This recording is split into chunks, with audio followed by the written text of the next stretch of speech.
Hello, welcome back to Planet 40k. We've got another tier list video for you today, and we're going to be looking at the heavy support sections of the Necron Codex, kind of where I think each one of those units fits within a tier list, and that tier list ranging from S tier down to D tier. Now of course this is just my opinion, using my experiences, going up against my local metas, so it's quite likely that you'll have different opinions on these units for different tier groups. So if you do have some opinions that don't match mine, yeah, just put them down in the comments below and we can have a talk about them. So anyway, let's move on to the video today. So we're going to be starting off from the bottom, from the D tier, and working our way up to the S tier. So within the D tier, in fact, that's a little bit of a lie. There is nothing in the D tier for me. So I'm going to press on straight into the C tier.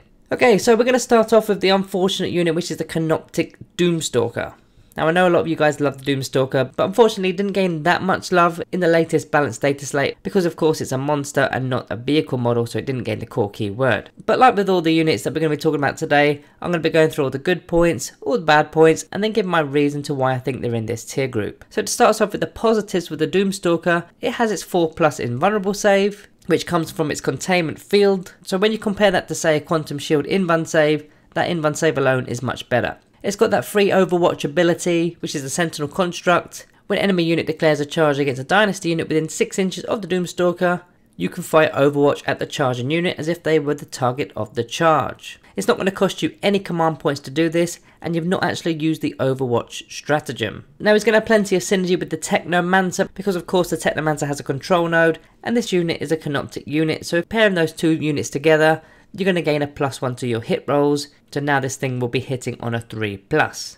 And also sticking with that Canoptic keyword, this model can also do the action Ancient Machineries, because again it's got the Canoptic keyword, that's all that's required to do that action. Now of course doing actions will prevent you from shooting, unless you're using the protocol of Sudden Storm, then you can perform the action while still firing your ranged weapons. Okay, as for the bad points with the Canoptic Doomstalker, it does have degrading stat line unfortunately, so the movement, the weapon skill and the attacks all get decreased, but to be honest neither of those things are that important for the Doomstalker, because in terms of the movement you need to stay stationary in order to have your high powered variant of the Doomsday Blaster.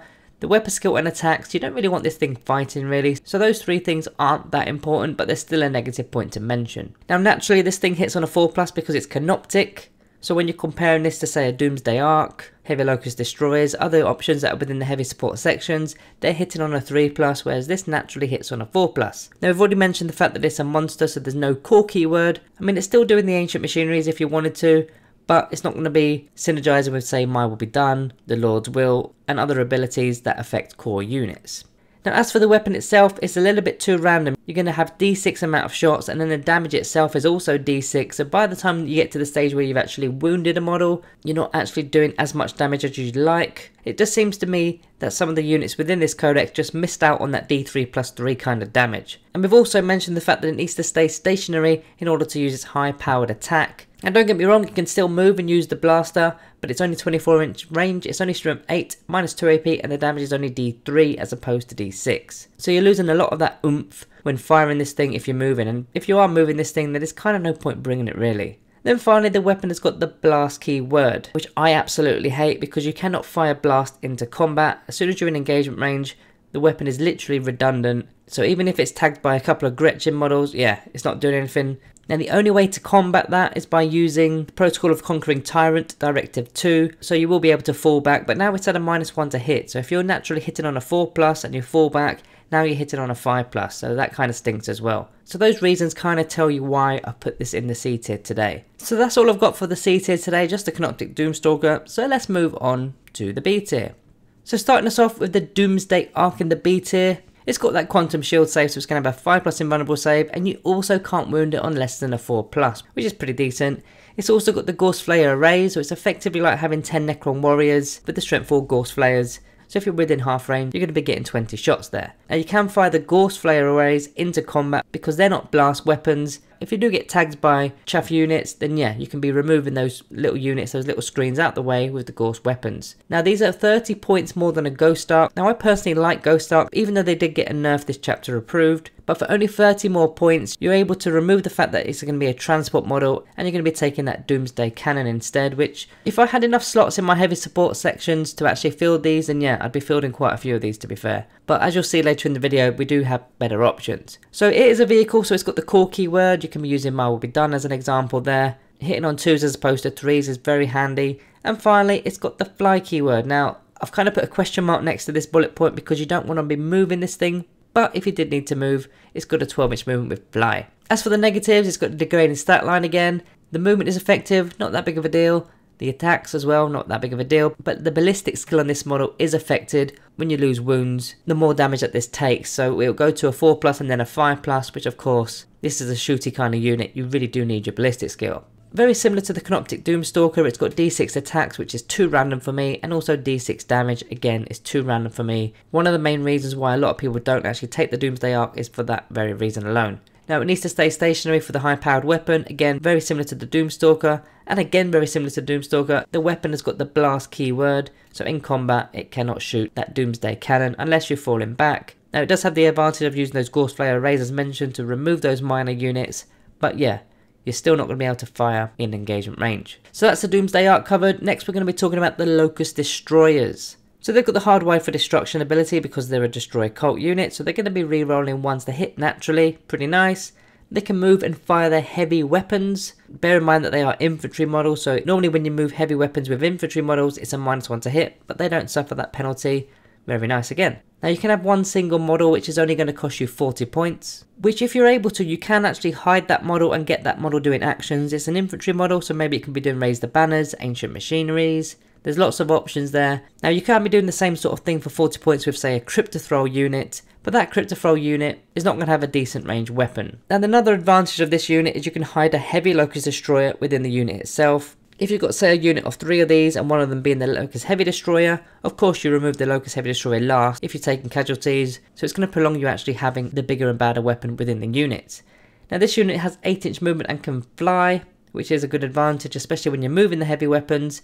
They're also core, so you can be using My Will Be Done if you wanted to. Not so much the Lord's Will because they already reroll ones naturally, but yeah, a +1 to hit will be very beneficial. They've got a decent range as mentioned with their firepower, 24-inch range Gorse cannons, and they've got 3 shots apiece at strength 6 as well, D3 damage, pretty good at killing Space Marines there. And finally they're an infantry as mentioned, so they can do a lot of the standard actions that are in the chapter approved book. Now as for the bad, there's no invulnerable save, so even though they are toughness 5, they will go down if targeted upon. Now reanimation is not as useful on these guys because of course they're multi-wound models, so having to roll 3 5+ rolls isn't the easiest to do, especially if you're only taking 1 or 2 casualties per time. And then finally, the Locust Heavy Destroyers are only 10 more points per model, so in my opinion you're probably better off taking those. But they're a decent unit and that's why they're in the B tier today. Next in the B tier, I've gone with an Annihilation Barge. Now not many of you guys actually like the Annihilation Barge. We did do a video on this barge quite recently, asking whether this thing has actually made a comeback with its new chapter approved book. Now I personally think it has, but I can see why a lot of you don't quite like it. Let's get into the actual reasons why I like it. First of all, of course, it's a vehicle, so it can shoot into combat. Okay, it will be at a -1 to hit penalty because of the heavy weapons, but it's still got the capability of doing so. It's got quantum shielding, 5+ vulnerable save, can't wound on less than a 4+, very good. Now it doesn't have a degrading stat line like some of the other heavy options and heavy vehicles, so you always know where you are stat wise.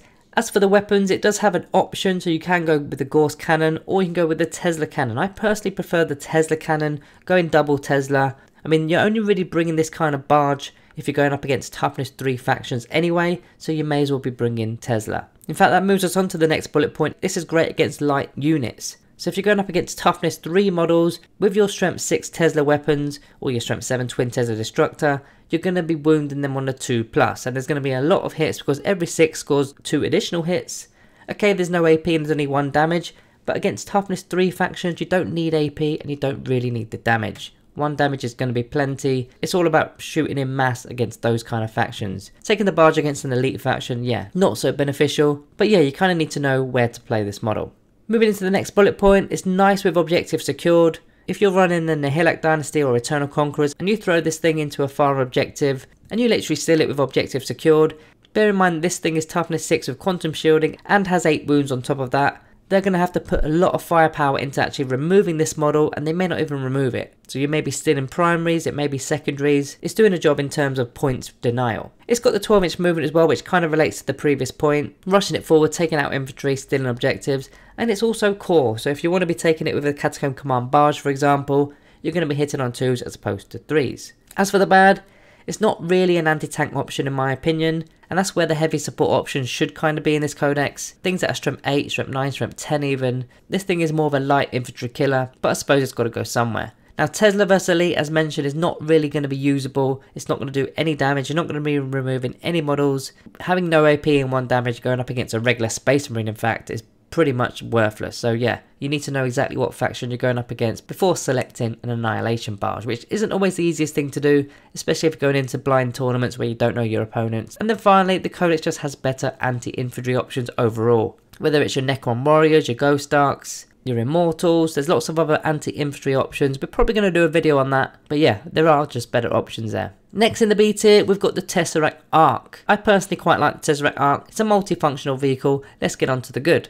So it's got quantum shielding, so the 5+ invulnerable save, can't move not less than a 4+, but it's also got the 4+ invulnerable save, because it's got the containment field ability. So I don't know if that's just because it's a Forge World model and they haven't kept up with the codex, but it's got the best of both worlds there, which I quite like. It's got the 12-inch movement, it's got the fly keyword, so it's good in that respect as well, and it's very flexible with the weapons in game. Because not only do you have the Tesseract Singularity Chamber, which is 3 completely different profiles which you select on the spot. So that could be the Particle Hurricane, which is effectively like a flamer kind of weapon. It automatically hits, and also wound on a 2+. It's got -3 AP on that as well. Then you've got the Seismic Lash, which is strength 5 -3 AP and 3 damage, so it's an elite infantry killer there. Or the Solar Flare, 36-inch range, heavy D6, is strength 8, -3 AP and D6 damage. You've got your anti-tank option there as well. Now further to add to that, it's got either 2 Tesla cannons, or 2 Gauss cannons, or 2 particle beamers. So there's plenty of weapons on this thing. And very similar to the Annihilation Barge, it's going to work well with OBSEC as well. You can fly over into an objective, take the objective away, and still be firing your ranged weapons. And finally, it's a core unit, of course. It's got the vehicle keyword, so more will be done. One of the main synergies within the codex is going to work with this model. As for the bad, because it's got 10 wounds, it does have a degrading stat line, unfortunately. So it's the movement, the ballistic skill, and the attacks that will get degraded. The attacks not so bothered about, but the movement and the ballistic skill, yeah, that is a little bit of a big deal. So we've got to put that down. Now it's only got 10 wounds as just mentioned, so when you're comparing that to say the Doomsday Arc with 14 or the Doomstalker with 12, it's not a ton of wounds, but it is still more than the Annihilation Barge.